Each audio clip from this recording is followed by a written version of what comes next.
우리가 그 마태복음 9장까지 말씀을 봤어요. 그 침상에 중풍병자 고쳐주신 거.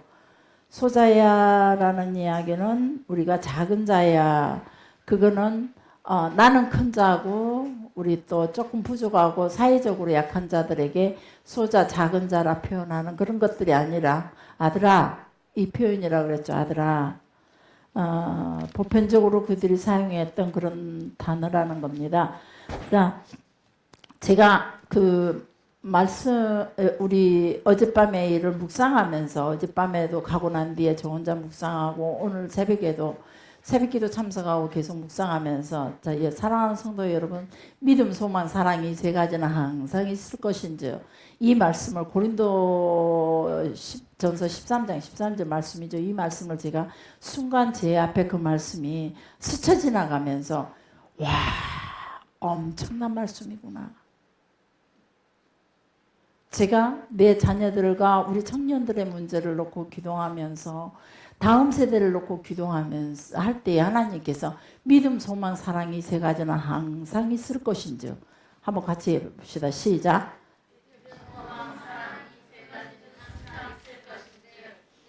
제일은 사랑이라. 네, 이것이 뭐냐? 이 말씀을 딱 봤는데요. 깜짝 놀랐어요. 이 말씀은 절대 쉬운 말씀이 아니라는 거예요. 가볍게 우리가 알고 있는 믿음, 소망, 사랑, 우리가 가지고 있는 이런 믿음, 이렇게 작은 것들이 아니라는 거예요. 이는 완전한 미지의 세계라는 거예요. 내일에 둔 미지의 세계. 믿음, 소망, 사랑, 엄청난 초월적인 세계라는 거죠. 가히 우리가 짐작할 수도 없고 쉽게 그려낼 수도 없는 믿음, 소망, 사랑. 이 단어가. 이 단어는 하나님의 끝없는 영원의 것으로만 채울 수 있는 거라는 거예요. 믿음, 소망, 사랑. 하나님의 끝없는 영원의 것으로 채울 수밖에 없는 것.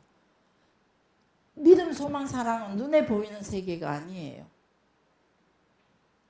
일반적인 이론과 일반적인 지식의 그 잣대로 감히 측량할 수 없는 세계라는 거예요. 믿음, 소망, 사랑이. 보이지 않는 세계. 무공한, 가히 짐작할 수 없는 넓고 깊고 큰 세계라는 거예요. 초월적인 세계, 하나님의 세계. 우리의 인간의 눈으로 볼 수 없고 인간의 지식으로 알 수 없는 것들이라는 거죠. 이런 것들이. 우리 어린 시절에 보면, 저의 어린 시절을 생각해 보면 미래, 그 어렸을 때 나의 미래가 오늘이라면, 오늘 그러잖아요. 나의 어렸을 때 나의 미래가 오늘이죠. 오늘의 이 시간 정말로 상상도 못했어요. 핸드폰이 있으리라고는, 세탁기 있으리라고는 생각 못했어요. 저 어렸을 때 다라이다이고 그 추운 겨울 냇가에 가서 얼음 깨서 비누칠도 안 돼요. 너무 추우니까. 고무장갑도 없었어요. 그 시절은. 그래서 집에서 뜨거운 물에 빨래 초벌해가지고 그리고 냇가로 가죠. 그래서 냇가에 가서 그 얼음물에 빨래를 빠는데 세탁기가 나오리라고는요. 상상도 생각도 못했어요. 미래의 시간이라는 것은 우리가 보지 못하는 시간이죠. 우리가 알지도 못하는 시간이에요. 우리의 미래도 마찬가지예요. 그렇지만 이 미래는 결국은 우리가 살아왔던, 내가 말하는 지금 현재 내 어릴 적 바라봤던 현재의 이 모습에 이 미래도 감히 우리가 육의 세계 것조차도 가히 짐작할 수가 없었다 이 말이에요. 그런데 이 가히 짐작할 수도 없고 어떤 세계가 펼쳐질지, 어떤 시대가 될지, 우리 사람들이 어떻게 변해갈지, 우리의 어린 세대들이 어떤 나라를 이끌어가며 어떤 세계를 끌어갈지 우리는 감히 상상도 할 수 없다 이 말이에요. 단지 상상하는 게 그때 당시 어린 시절 내가 가지고 있는 지식으로, 내가 가지고 있는 삶의 경험으로 조금씩 서로가 짐작해가면서 좀 더 유식하게 공부 많이 한 사람들의 이야기를 접목시켜서 감히 짐작해 보기도 하죠. 그런데 하나님께서 말씀하시는 믿음, 소망, 사랑의 이 세계는 우리가 가히 짐작할 수가 없는 거예요.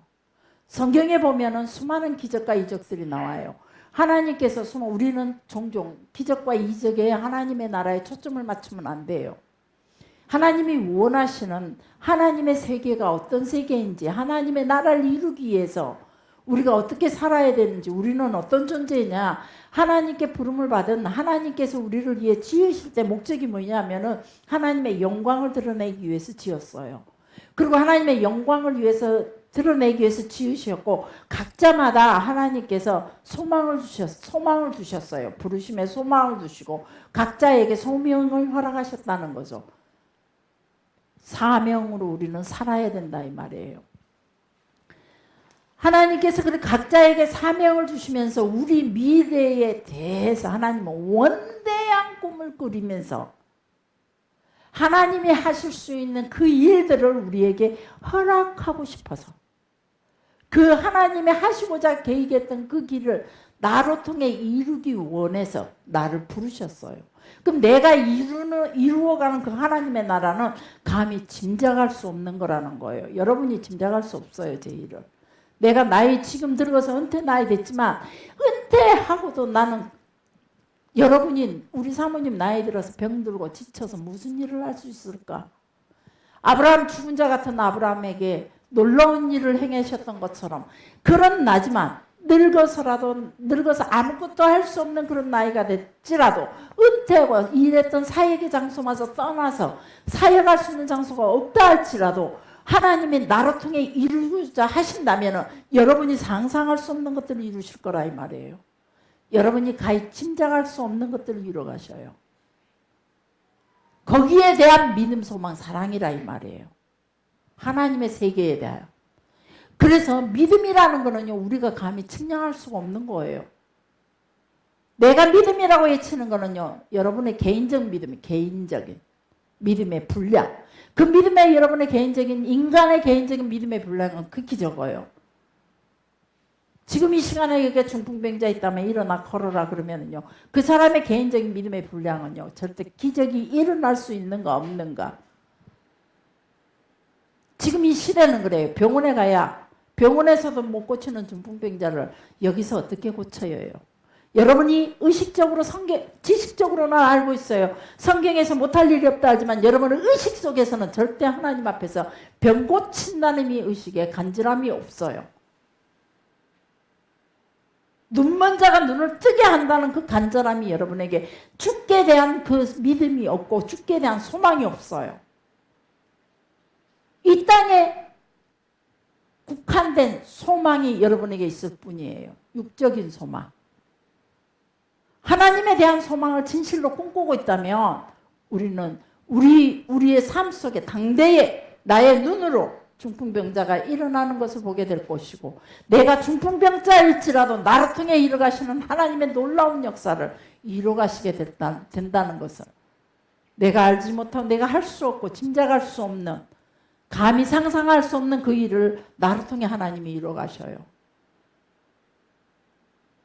어젯밤에 오늘 새벽에 주신 말씀으로 통해 나는 이 시대를 보고 너무 고통스러워하고 힘들어하고 다음 세대 하나님의 나라가, 여러분에게 그렇게 외쳤던 하나님의 나라가 과연 다음 세대까지 하나님의 나라 영유에서 계속 이어질 수 있을까라고 고민하면서 이 시대를 보면서 너무 애통해하고 너무 분해했고, 세상에 빼앗기는 우리 자녀들을 보면서 너무 분해하고, 이단들은 보면 신기해요. 태극기 부대요. 큰 교회들이 보면 대부분 태극기 부대. 그렇게 사상교육이랄까, 신앙의 사상교육으로 아주 강력한 데가 대부분 보면 이상한 교회들이에요. 이단들 보면 우리 애들 너무 열정적이에요.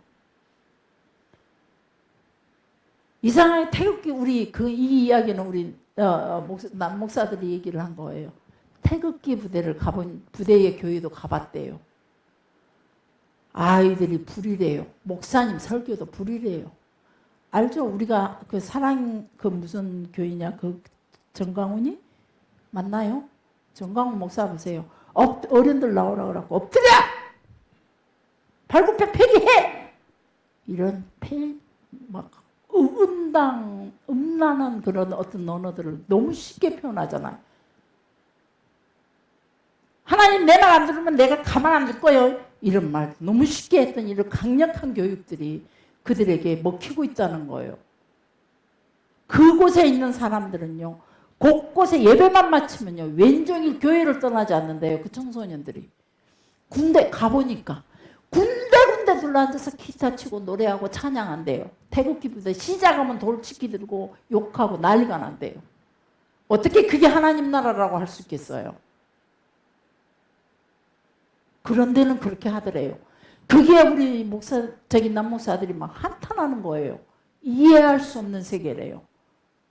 왜 그런 곳은 그렇게 되고 이렇게 진리를 내치고자 애를 쓰고 하나님의 친정한 나라를 세우고자 애쓰는 곳에는 아이들이 전부 다 일어갖고 있는지. 설교 예배 시간만 되면은 일어갖고 있대요. 핸드폰 뒤대고 눈은 반절 감고 죽은 자처럼 하고 있다는 거죠. 그걸 너무 안타까워하는 거예요. 사랑하는 성도 여러분, 이거 그냥 쉽게 우리가 귀에 흘러갈 이야기가 아니에요. 우리 기독교인 우리 하나님의 나라는 충격을 받아야 돼요. 내가 애타했던 이야기, 내가 바라봤던 시선들이 내 아들들에게서 나오면서 제가 깜짝 놀랐어요. 이제 내 잔소리가 드디어 같이 이야기할 수 있구나. 늘 부딪혔거든요. 어머니 요즘 시대의 아이들은 그리 안 해요. 어머니 교육 방식이 통할 것 같아요. 막 이런 걸로 부딪히고 그랬어요. 안 통해도 하라 그랬어요. 저는 안 통해도.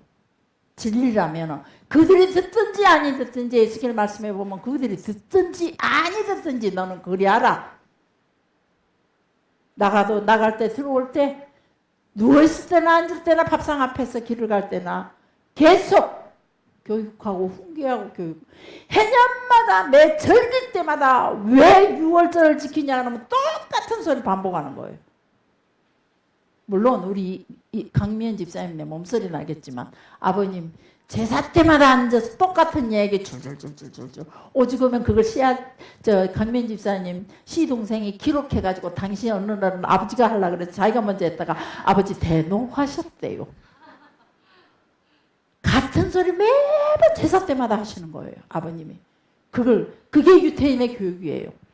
그게 하나님 나라 교육이에요. 가정에서부터 시작되는 교육이에요. 우리가 그래야 돼요. 왜 성탄절이 무엇이며 성탄절이 어떤 것이며 우리가 추수감사가 어떤 것이며 우리가 부활절이 어떤 것인지 매 그 절기를 맞이해서 똑같은 소리 토시 하나도 다르지 않게 같은 소리로 교육하고 같이 예배하고 같이 의식을 행하고 이것이 가정에서부터 이루어져야 되고 그럴 때 교회에 와서 그들이 하나님을 만날 수 있는 곳이에요. 가정에서 그 밑바탕을 해 주셔야 돼요. 무서워요. 요즘 세대가. 그래서 제가 우리 자녀들에 대한 우리 청년들에 대한 불안감이 많았던 거죠. 세상이 하도 무서우니까 이 세상 속에 저 아이들이 어떻게 진리를 지키며 살아갈 수 있을까? 어떻게 하나님의 나라를 저 아이들이 하나님의 나라를 이어갈 수 있을까라고 생각하면 부모 때문에 억지로 끌려나왔던 저 아이들의 걸음 그리고 못 이겨서 부모님 때문에 못 이겨서 앉아있던 저들의 예배의 모습이 과연 우리가 없어지고 나면 여러분과 내가 없어지고 나면 그 자리에 저 아이들이 어떤 모습으로 앉아있을까? 완숙되지 못하는 그 연약한 모습들이 늘 머릿속에 그려지면서 그랬는데 다음 세대에 이런 지도자들이 일어나는구나. 이런 지도자들이 일어나는구나. 그러면서 같은 여러 가지 교회의 어떤 우리 목회자들이 갖춰야 할 모습들을 얘기를 하는데 제가 그냥 어제 정말로 평안하고 정말로 감사하고 위로가 되고 안위가 되는 목사님 가고 나니까 당신 이제 편안할 수 있겠어. 당신 이제 좀 자유할 수 있겠어. 이렇게 말.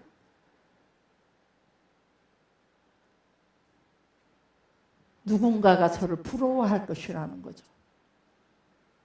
그런 자녀들 때문에. 믿음, 소망, 사랑, 이건 하나님의 세계예요. 알지 못하는, 가히 짐작할 수 없는 그 세계.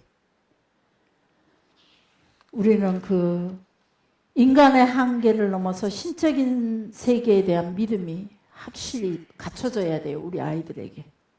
인간의 한계를 넘어선 신적인 그 세계가 있다는 걸 알려줘야 되고, 그 신적인 세계가 내게 임할 때 내가 그 어떤 것도 할 수 있다는, 시공간을 초월하고 그 육체의 욕망으로 인해서 완전히 실패한 것 같은 이 땅에 하나님의 그 사랑이라는 아름다운 그 하나님의 그 은총을 우리가 이 땅에서 그릴 수 있어야 돼요. 참 이것이 제게 내가 어떻게 이런 세계를 만들어갈 수 있을까?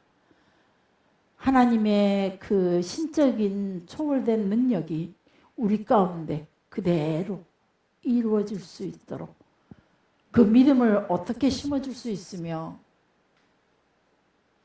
그 하나님의 사랑을 가장 천하고 가장 더럽고 다 망가져버리고 다 도저히 손댈 수 없는 그런 제약된 세상 속에 그 하나님의 사랑으로 찾아오신 그 은혜의, 측량할 수 없는 하나님의 은혜의 그 사랑을 어떻게 내가 어떻게 말할 수 있을까? 이 말조차도 내가 어떻게 표현을 할까? 사랑이라는 단어와 믿음이라는 단어, 소망이라는 단어를 내가 어떻게 표현을 해야 될까? 여기에서 제가 막막해지기 시작했어요. 하나님께서 말씀을 주시기를 때를 따라 양식을 주는 자가 충성된 자이며, 이 땅에서 때를 따라 양식을 주는 자가 하나님의 그 세계에서, 하나님의 나라에서 반드시 심는 대로 거두는 그 법칙이 이루어지게 할 것이라는 거죠.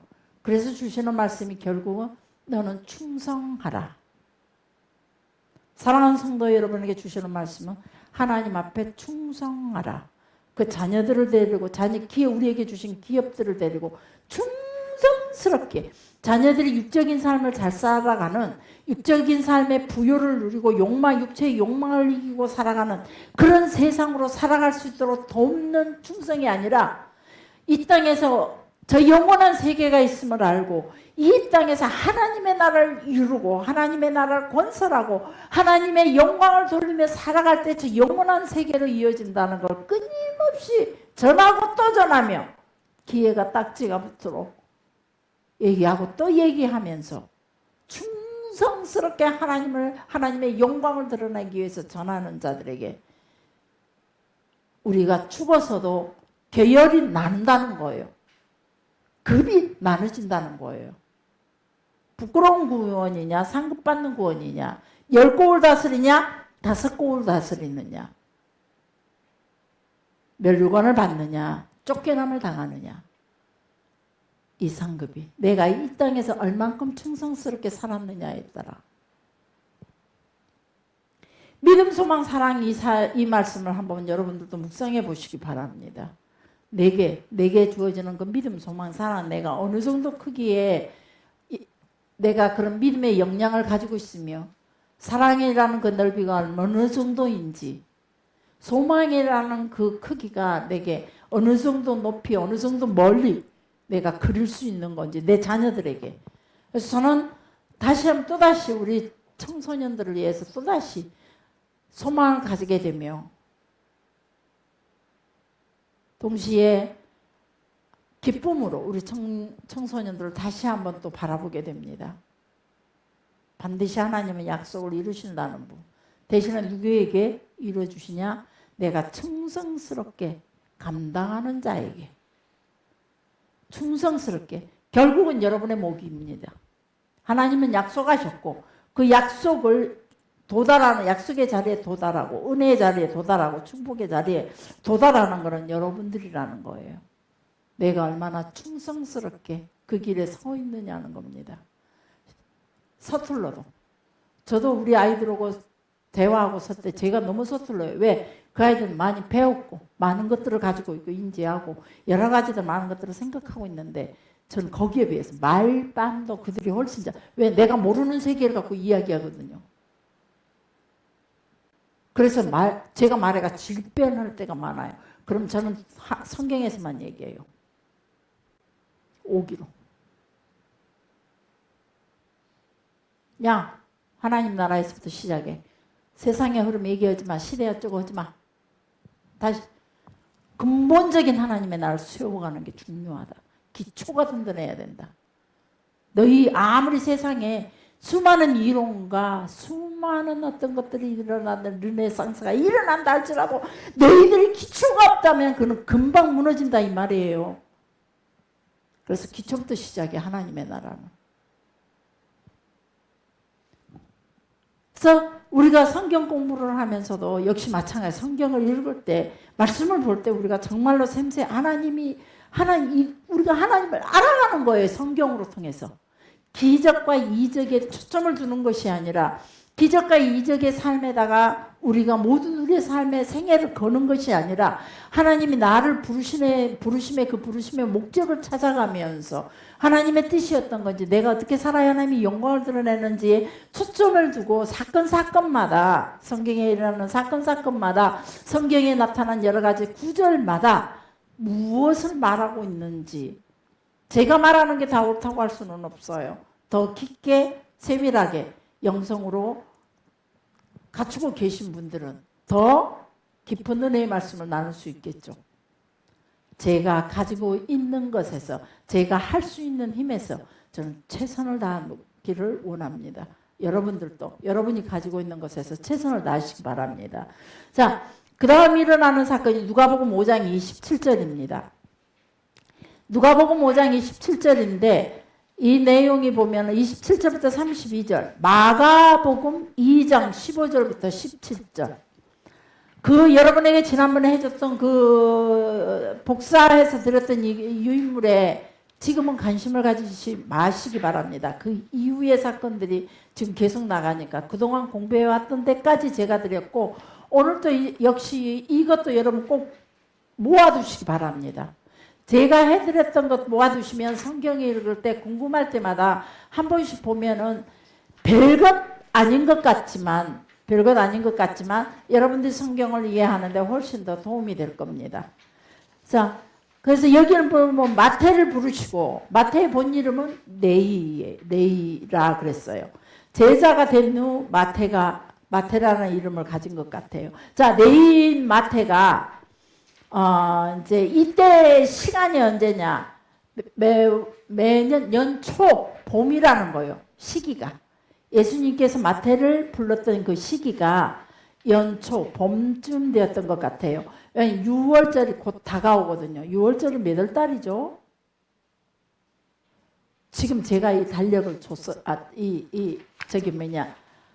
유인물을 줬어요. 보세요. 니산월이 있죠.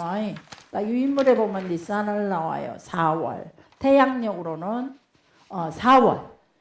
유대력으로는 7월. 이 성경이 이제 이게 우리가 시기와 뭔가 비유를 말씀하실 때는 예수님께서 제가 이스라엘 가서 성경을 전체를 훑어보면서 성지순례를 했거든요. 일반적으로 그 패키지 여행을 가서 뭐 어떤 장소를 보고 온 것이 아니라 성경 전체를 가지고 장소를 밟아가면서 그때 시기에 어느 시기에 이 설교를 했는지 어느 시기에 예수님께서 이 말씀을 하셨는지 이런 것들을 보면서 성경을 이해하게 되니까 너무나 쉽게 이해가 되고 그 장소들이 다 성경을 읽을 때마다 장소들이 눈에가 그려져요.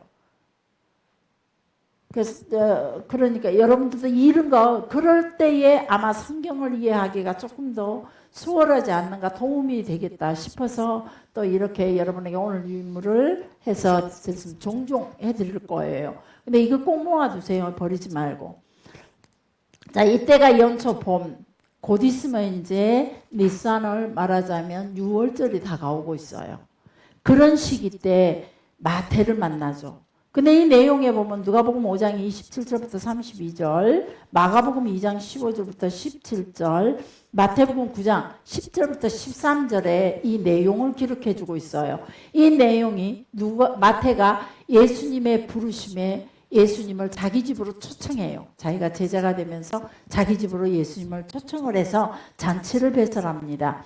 이 자리에 바리새인들도 같이 이제 예수님을 따라다니던 많은 사람들이 같이 이 잔치에 식사를 하게 되죠. 근데 이 자리에서 바리새인들이 예수님이 죄인들과 함께 식사하는 것을 가지고 지적을 합니다.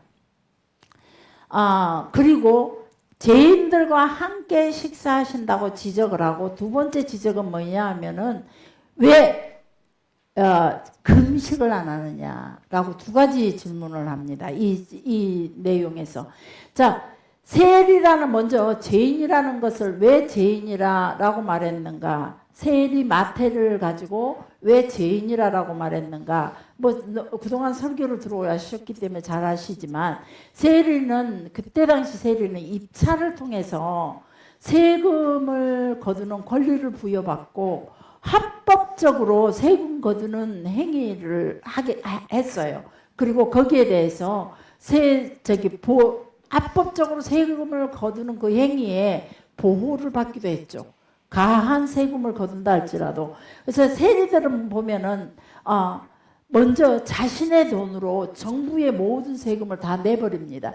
여기 있는 사람들에게 부과된 세금을, 인두세를 받았거든요. 그때 당시 한 명당 얼마씩.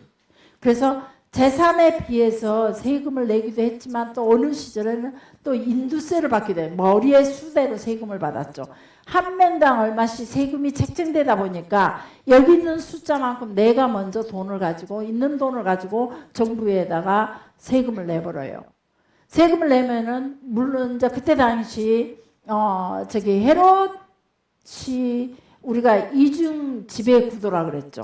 로마가 다스리고 그 아래 헤롯이 다스리고 그 아래에 유대인들이 있다는 거예요. 그래서 로마도 섬겨야 되고 헤롯 왕가도 섬겨야 돼요. 그래서 헤롯 왕가에게 세금을 내고 관리들에게 세금을 내면 그 세금에서 관리들과 또 그 위에 있는 사람들이 어느 정도 떼고 나머지 로마가 부여한 인두세를 내는 거예요. 그러려면은 한 명당 세금을 내는데 그만큼 많이 붙어요. 나는 정부에다가 세금을 10만 원을, 여러분 목을 10만 원을 냈어요. 그렇지만 이 10만 원, 원래 로마에서 제정하기는 7만 원이란 말이에요. 그러면은 내가 10만 원을 먼저 헤롯 왕가에, 그리고 관리들, 그 위에 있는 관리들이랑 서로 먹어야 할 돈들을, 그런 돈들을 합해서 제가 12만 원을 거두고, 예를 들자면 12만 원을 거두고 10만 원을 내고 2만 원은 내가 착복하는 거죠. 그리고 그 위에 돈은 또 로마로 보내고, 이런 식으로 세금을 걷었어요. 그러다 보니까 같이 이제 지방에 있는 어떤 관리들과 같이 공모를 하면서 세금을 걷어가지고 정해진 그 세금만 정부에다 납부하고 나머지는 자신들이 착복했기 때문에 죄인이 되는 거죠. 그래서 그 당시에 이런 말이 있었대요. 세리를 메케스라는, 헬라어로 메케스라라고 불렀는데, 메케스가 있는 곳에는 법이 존재하지 않았고 돈을 내야 하는 사람들에게는 자유가 존재하지 않았다. 이 말만 들어도 메케스가, 세리가 있는 곳에는 법이 없었어요. 무조건 때려서라도 어떻게든 재산을 몰수해서라도 재산을 뺐는데 대해서 그 법이 보호를 받았다는 거죠. 세리가 보호를 받았어요. 그래서 법이 어떤 법도 통용이 되지 않았던 거예요. 돈만 거두면 되는 거예요. 얼마가 됐든지. 그리고 돈을 내야 하는 사람들에게는 자유가 없어요. 무조건 내라는 금액을 내줘야 돼요. 거대 로마 제국을 운영하면서 그때 당시 로마가 군사적으로, 재정적으로는 강력한 그 세금이 정책이 필요했죠. 그래서 로마가 세계로 로마는 모든 세계로 길이 통한다. 그 길을 만들면서 도로를 만들면서 세계를 정복할 수 있는 직진할 수 있는 그 도로들을 만들고 세계를 정복하면서 군사들을 많이 하다 보니까 그 군사 정책으로 인해서 돈도 엄청 들었고 그래서 이 세금을 거두는데 혈안이 돼 있었죠. 며칠 전에 그 중국 영화를 잠시 봤는데 TV에서 나온 중국 영화를 봤는데 밥에 먹는 모든 솥다지게 혁명 때 동아혁명 때 보니까 막 모든 쇠는 다 걷어가더라고요. 그 직소를 못해요. 공산국이 세워지기 전에 세우면서 그냥 전부 다 걷어가더라고요. 우리나라도 그랬죠. 일본 전쟁 때 그때는 법이 통하지 않았어요. 무조건 빼앗기는 거죠. 이때 그래서 이 세리를 세우는 데는 반드시 입찰을 통해 세금을 걷어들일 수 있도록 모든 권리를 부여해 줬고 세리는 그래서 또 자신이 먼저 세금을 딱 내버려요. 정부에다가 내줘 불고 나머지 내가 얼마를 거둔지 그 내 몫이에요. 그래서 누구에게 줄 것도 없이 먼저 딱 계산해서 줘버리면 그래서 많이 거두든지 적게 거두든지 이걸로 인해서 세리들이라든가 지방의 관리들이 엄청난 혜택을 받게 됐다는 거죠. 그래서 이런 것들 그래서 우리 예수님 시절 때 보면 인구조사가 필요해서 예수님 시절 때도 인구조사를 했었죠. 왜냐면 인두세를 부여하기 위해서. 그래서 하나님 나라와 거리가 먼 사람으로 취급이 됐던 거예요. 죄인들은 하나님 나라와 거리가 멀어요. 죄인들은 그래서 이들이 죄인이라고 말하는 사람들은 누군가 세리 또 음란한 여자들 술집하는 그런 음란한 여자들 병든 자들 이런 사람들은 하나님 나라와 철저하게 거리가 멀었던 사람들이죠. 히브리 개념은 하나님 나라와 세상 나라가 둘 중 하나예요. 중간이 없어요. 지금의 그리스도인들은 보면은요, 하나님 나라와 세상 나라 중간에 걸치고 있어요. 내가 세상에서 돈도 벌어먹고 살아야 되고, 하나님도 살아있는 것 같아서 믿어야 되겠고, 그래서 그 중간에 걸친 신앙생활을 하고 있어요.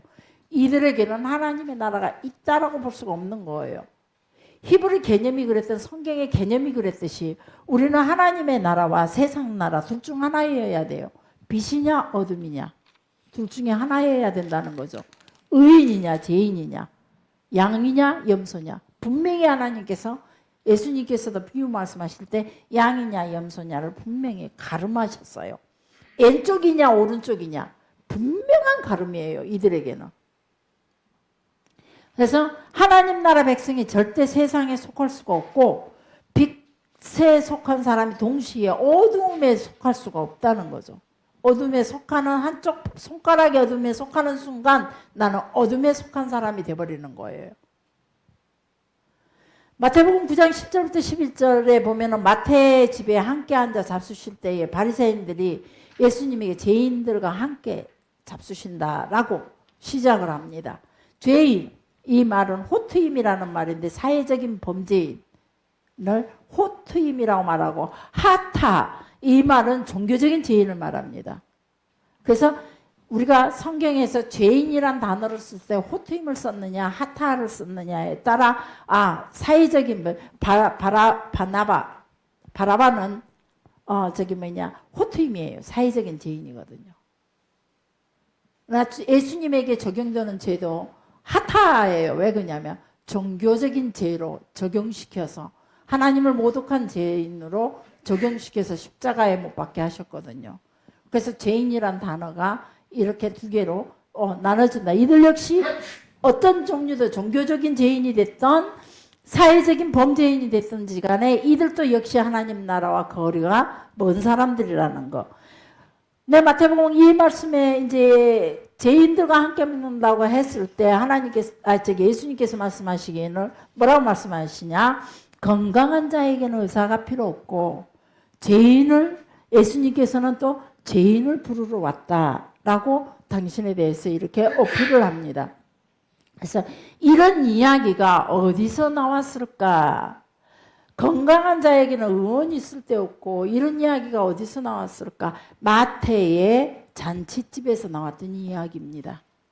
기억을 하시고 성경 퀴즈 올해도 한번 해야죠. 우리 또 최금호 장로님, 이미용 권사님 피박 터지는 또 지식 공부가 또 성경 공부가 들어가야죠. 그래서 오늘 이번에는 이연찬 집사님까지 해서 이양호 집사님, 뭐 김준규 집사님, 우리 또 저기 다 한몫들 하겠네요. 보니까 성경 공부 한번 또 우리가 성경 퀴즈 대회를 한번 준비를 해야죠. 우리가 예수님께서 나는 의인을 부르러 온 것이 아니라 죄인을 부르러 왔다 이 말씀하신 곳은 마태의 집에서 했다는 겁니다. 마태의 잔치집에 가서 바리새인들이 예수님에게 죄인과 함께 먹는다. 그런데 이 죄인과 함께 먹는다, 죄인들과 함께 한다는 이야기가 성경 곳곳에 나와 있습니다. 그런 이야기들이 많이 있지만은 이 시간에 이 마태 집에서 먹었을 때 이 예수님께서 이 대답을 하셨다는 거예요. 그리고 그 다음에 예수님 또 하신 말씀이 기억이 납니다. 나는 의인을 부르러 온 것이 아니라 죄인을 부르러 왔다. 그래서 죄인과 함께 할 수밖에 없다는 거죠. 그래서 나는 그리고 호세아 6장 6절 말씀에 보면 하나님께서 호세아 선지자를 통해서 나는 긍휼을 원하고 제사를 원치 않는다. 번제보다 하나님 앞에 먼저 거룩하게 나오기를 원한다는 거죠. 사무엘상 15장 말씀에도 보면 제사보다는 순종이 낫다. 우리는 예배에 집중하는 것도 우리에게 좋지만 먼저 순종이 중요하다는 거. 그래서 예수님께서 말씀하시기를 건강한 자에게는 예수님 필요 없지만은 병든 자이기 때문에 죄인들이기 때문에 내가 더 필요하다라는 대답을 하셨다는 겁니다. 결과적으로 여기에서 이제 지방 관리들이나 세리들이라는 이런 직업들이 그 일반적인 유대인들이라는 일반적인 사람들에게는 치를 떨게 하는 직업이었다는 겁니다. 치를 떨게 하는 직업. 그래서 그들은 결과적으로 죄인이라는 인식을 갖게 되었고 그 죄인들은 결코 하나님 나라를 소유하지 못한다는 거. 그런데 하나님의 아들이라 말하는 존재가 드러나면서 죄인들과 함께 하기 때문에 그들의 개념으로는 하나님의 나라는 죄인들이 들어갈 수 없는 곳인데 이 죄인들과 함께 하기 때문에 바리새인들이 그런 질문을 하게 됐다는 거죠. 자, 그리고 마태복음 9장 14절에 보면은 또 이제 우리와 바리새인들은 금식하는데 당신의 제자들은 금식을 하지 않고 있습니다. 라고 말합니다. 자, 히브리인들의 1년 금식하는 날이 정해져 있습니다. 금식을 하는데 이들은 왜 금식을 했을까? 라고 하면은 히브리인들이 금식하는 날이 정해져 있는데 그 외에도 여러 가지 개인적인 어떤 신앙 정도에 따라 금식하는 날들이 있기도 하고 하나님의 명령에 의해서 또 금식하게 하는 특별히 금식하게 하는 날들이 있고 그렇지만은 스가랴에 보면 8장 19절에 보면 1년 중에 4번을 금식하는 금식일로 정해져 있습니다. 자, 이 날이 언제냐? 타무주월이 몇 월 달이죠? 종교력으로 보면은 4월입니다. 네네. 종교력으로 유대력으로는 10월입니다. 네, 4월이라 하니까 우리나라의 4월이 아니에요. 우리나라로 태양력이 가운데가 있죠. 그때가 몇 월이죠? 네, 여기서 보면 7월이라고 나왔는데 뭐라고 나오면 6월과 7월 사이입니다. 그래서 6월 15일부터 7월 15일 이 사이가 바로 그들의 종교적인 달력으로 그렇게 기간을 정해놓고 있습니다. 그래서 6월, 7월, 7월, 8월, 이런 8월, 9월 이거는 그 중간 사이 15일부터 15일 사이로 생각하면 됩니다. 우리가 성경을 읽을 때 또 보면 종종 보면 가나안식 이름을 사용할 때가 있습니다. 가나안식 이름을 아비몰이다, 뭐 시부월이다, 불월이다. 이 가나안 에다님월이다. 이 서너 가지만 전체적인 12달이 가나안식으로는 성경에 표기가 되어 있지 않지만 이 몇 가지는 성경에 표기가 되어 있습니다. 그래서 종교록, 유대인들의 종교록으로는 니산월, 정월, 우리나라 이 기간이 4월경입니다. 3월 중순부터 4월 중순까지 니산월, 4월입니다. 우리 태양력으로는. 그래서 우리가 4월 달에 예수님의 고난주간을 걸치고 예수님의 십자가에 죽으신 날을 정하고 그때가 바로 니산월 기간이라는 겁니다. 자, 그날을 정월로 시작을 성경에 보면 그날을 정월로 시작한 달력 표기가 되어 있고 유대력으로 그리고 모든 그 농사의 추수는 유대력으로 또 계산을 하기도 합니다. 그래서 성경에 이 계산들이 어느 날은 어느 성경에는 가나안식으로 달을 정해놓기도 하고 어떤 때는 유대력으로 계산을 하기도 하고 농사 주기는 유대력으로 계산을 합니다. 그리고 종교력은 지금 우리가 바벨론식으로 계산을 해서 이렇게 나오고 태양력 이 길은 로마식입니다. 그때 당시. 그래서 로마의 시간도 마찬가지입니다. 유대인이 말하는 시간과 로마인이 말하는 시간이 다릅니다. 그래서 성경 속에서 시간을 얘기할 때 밤 4경에 뭐 4경에 뭐 이렇게 5경에 이런 이야기가 나오면 우리가 기억해야 될 것 구약에서는 유대력으로 계산해 주면 됩니다.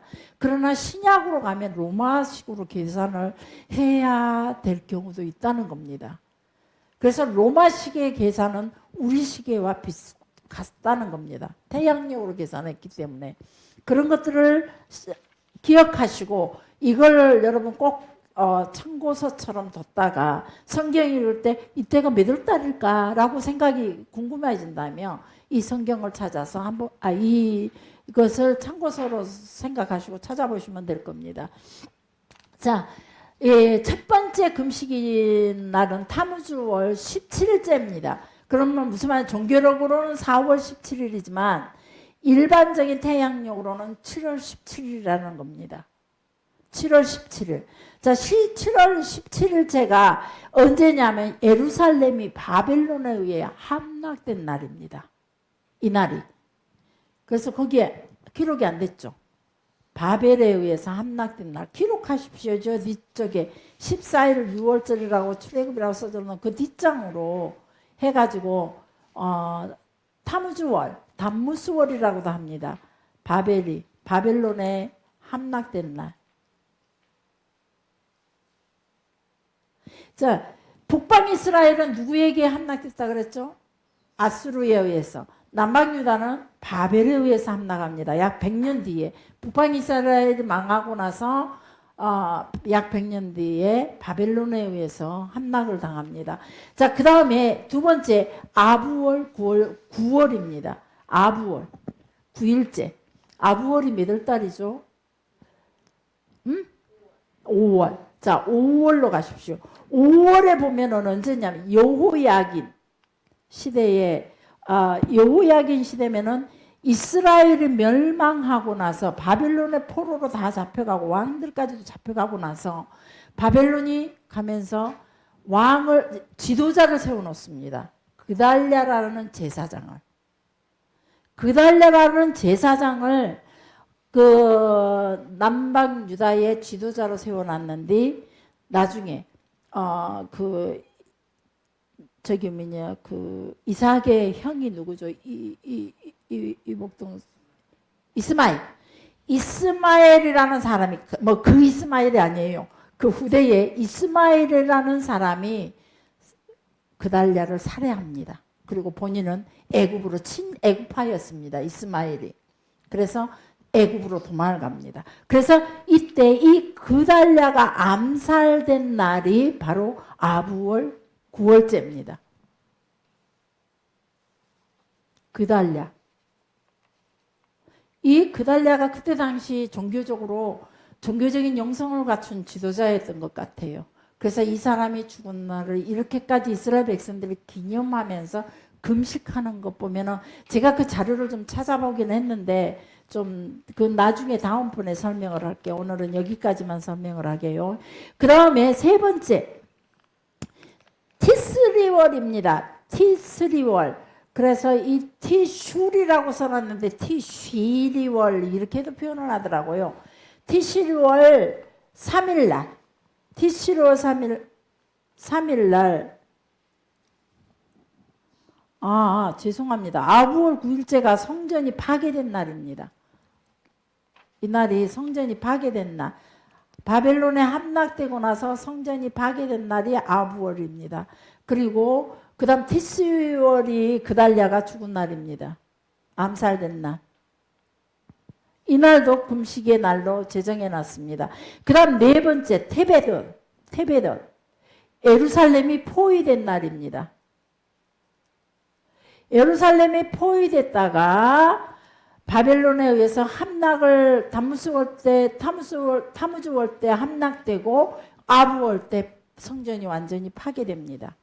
이 순서대로 이 날들을 기억하면서 이스라엘 백성들이 각각 그날에 임한 재앙과 고난을 기억하면서 금식이라는 행위로 통해서 우리 자신이 얼마나 유약했으며 무너지기 쉬운 존재라는 걸 깨닫게 되고 하나님 앞에 조상들의 죄를 회개하면서 우리는 이런 시간을 갖지 않아야겠다라는 경성하는 시간들.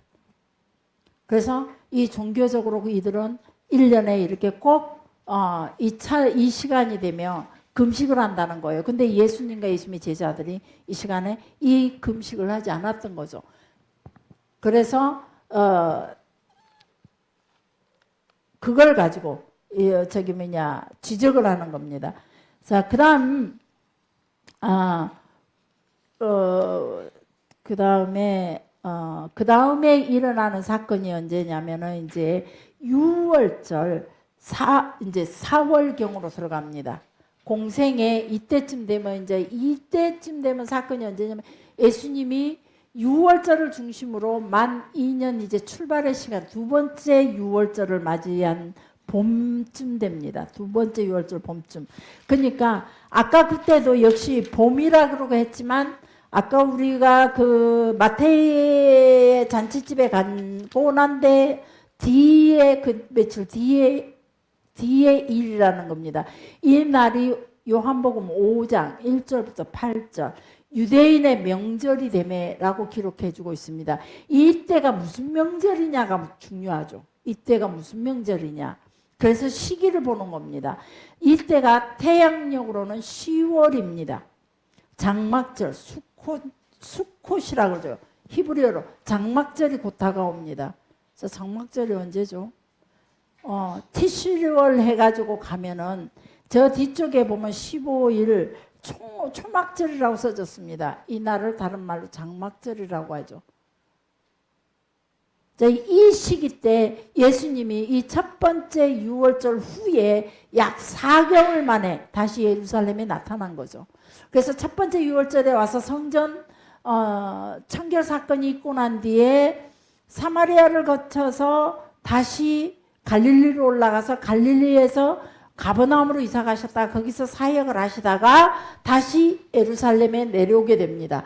예루살렘 내려오셔서 일찍 내려오셨는데 그 내려오신 기간이 초막절 때 이때 예루살렘에 드디어 다시 나타나 6개월 만에 다시 다음에 있을 6월절가 6개월이고 다시 4개월 만에 예루살렘을 떠난 지 4개월 만에 다시 예수님이 예루살렘 도착합니다. 이때 베데스다 연못 38년 된 병자를 고칩니다. 베데스다 연못에 38년 병자. 그래 일어나 내 자리를 들고 걸어가라. 에게이로 그라파토스 페리파테이 이러고 있는데 페리파테이라는 말이 무슨 말이냐면 계속해서 걸어라. 옛날에 제가 어떤 은사가 강력한 여전도사님이 계셨습니다. 그분이 뭐 아시는 분은 아실 거예요. 이성순 전도사님이라 그러면은 기억나십니까? 이성순 전도사님이 안진뱅이를 일으켜 세우시는데 이 안진뱅이를 억지로 일으켜서요. 이분이 평생 앉아있기 때문에 일어서지를 못해요. 그런데 그분의 마음이 너무 간절했던 거예요. 하나님은 너무 자기가 일어서고 싶었던 거예요. 이분이. 그래서 항상 집회 때마다 한여름에 보면은 강대상 앞에가 앉아요. 이 강대상 앞에서 앉았고 잠자리도 여기서 자요. 그리고 먼저 일어나서 기도하고 이 중풍병자라도 늘 누워서 있는데 예배 시간만큼은 자꾸 일어나 옆에서 일어나 앉도록 유도를 시키고 그런데 어느 날 이제 이분이 그 집회를 몇 번을 참석했어요. 저희가 여름방학도 가고 겨울방학도 가고 그랬거든요. 그 기도원을 옛날에. 그랬는데 이 몇 번을 제가 이분을 많이 봤어요. 근데 어느 날 이제 그 믿음을 하나님께서 보셨던 것 같아요. 그래서 이 전사님이 이분에게 손을 잡고 일어나 걸어라 그랬어요. 못 일어나요. 옆에 사람들이 세워서 겨우 붙잡고 부축해서 일어났어요. 이 전사님이 손을 잡고 걸어라 그러니까 걸어요. 한 걸음을 겨우 부축해서 걷는데 부축한 사람들 나가라. 이 전사님만 딱 손잡고 걸어라. 계속 성전을 듣고 막 뺑뺑이를 돌아요. 같이. 그분이 걸었어요. 이 믿음을 끌어내주는 거죠. 그 걸음으로 인해서. 걸어라. 그러니까 우리가 기적이 일어나는 것은 우리 스스로 하나님 앞에 내 믿음의 행위를 보여야 돼요. 그래서 예수님께서도 병자들을 고치면서 내 믿음이 너를 구원했다 그래요. 그게 우리의 믿음이에요.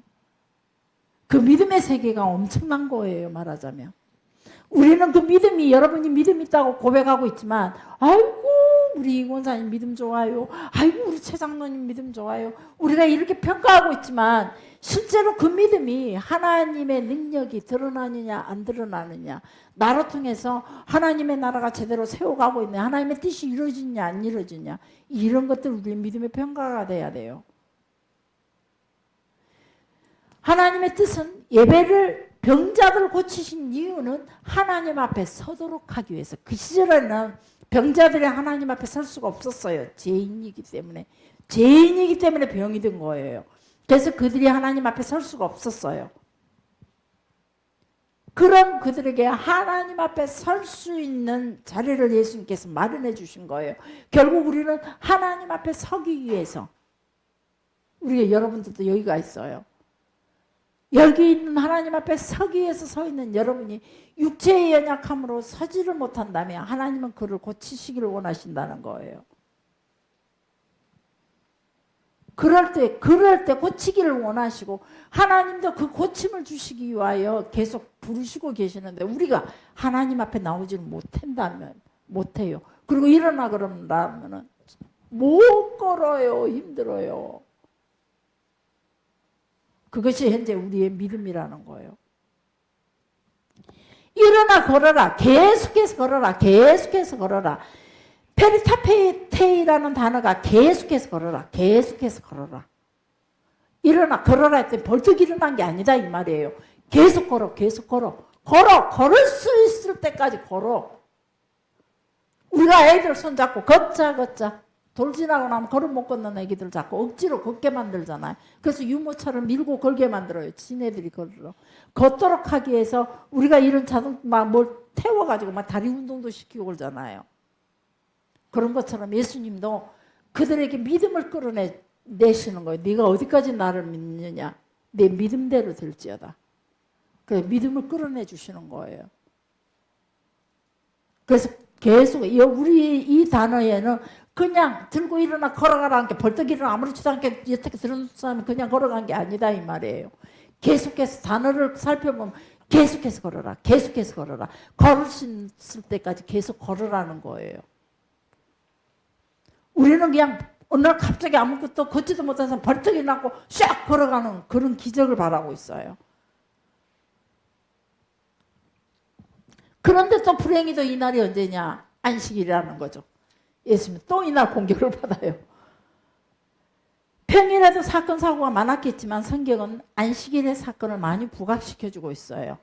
왜 그러냐? 예수님이 안식일의 주인이시고 그분이 곧 하나님이시기 때문에 그분의 주권을 설명해 주는 거죠. 안식일의 사역이 우리가 지나오면서 계속 공부하고 있었습니다. 자, 안식일, 그래서 제자들이 이 성경을 기록하면서 안식일의 사건들을 기록하면서 그들이 인식하는 것이 바로 예수님은 안식일의 주인이시구나. 안식일 사건을 계속 기록한 이유는 예수님이 안식일의 주인이구나. 그리고 그분이 하나님이셨어. 안식일의 주인이자 예수님이 바로 하나님이셨어. 이런 것들을 계속 사복음서가 그렇게 기록해주고 있어요.